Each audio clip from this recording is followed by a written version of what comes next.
Let me just welcome you all here. It's an old phrase that timing is everything.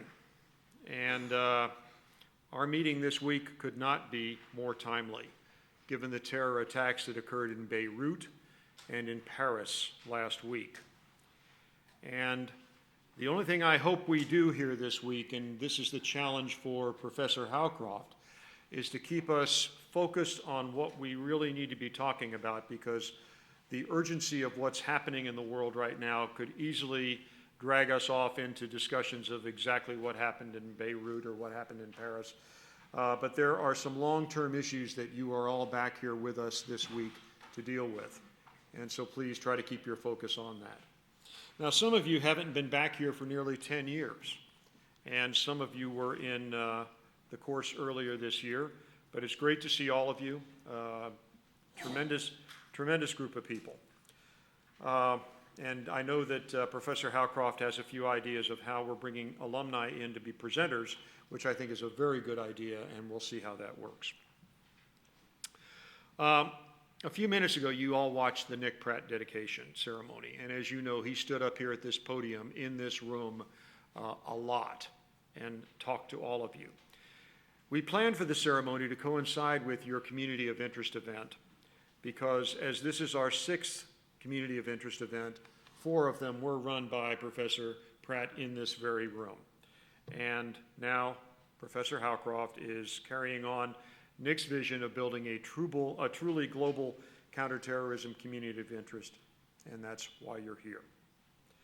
In addition to 60+ alumni participants, we also invited 17 alumni to participate as speakers and seminar facilitators.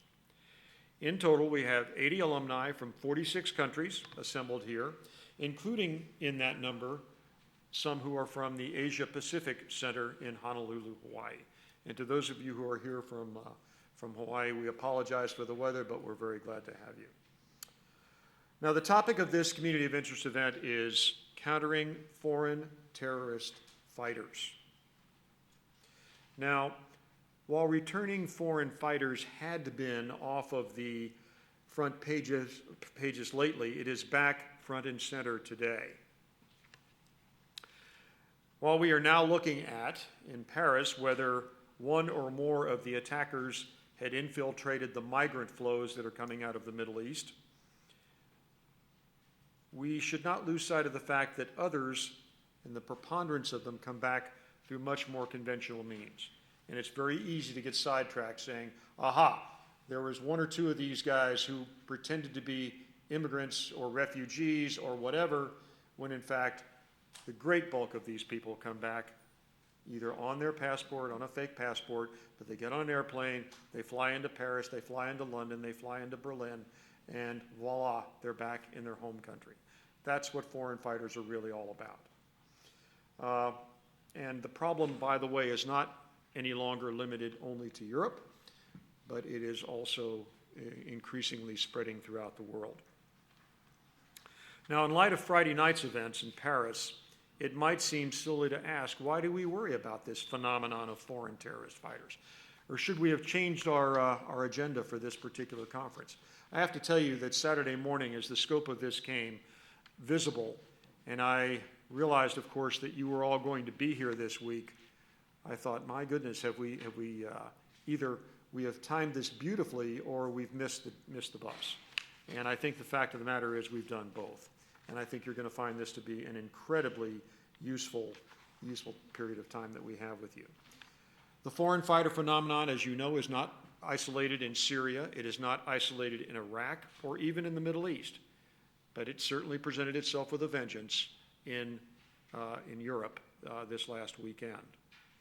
Months ago, the Islamic State declared that it would use migration as an instrument of war.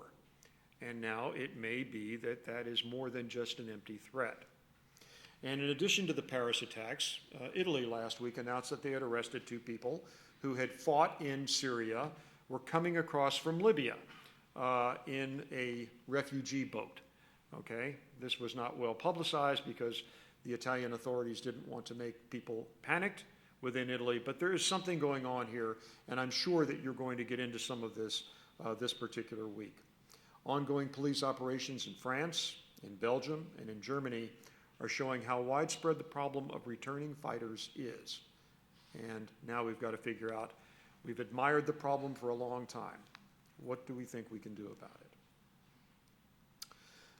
Via our alumni base, you ought to know this, and with input from the other regional centers, we asked alumni to volunteer to return here to share their nation's experience and best practices on the topic of foreign terrorist fighters.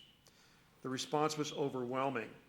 We had 48 alumni submit presentation proposals from which we could only choose 12.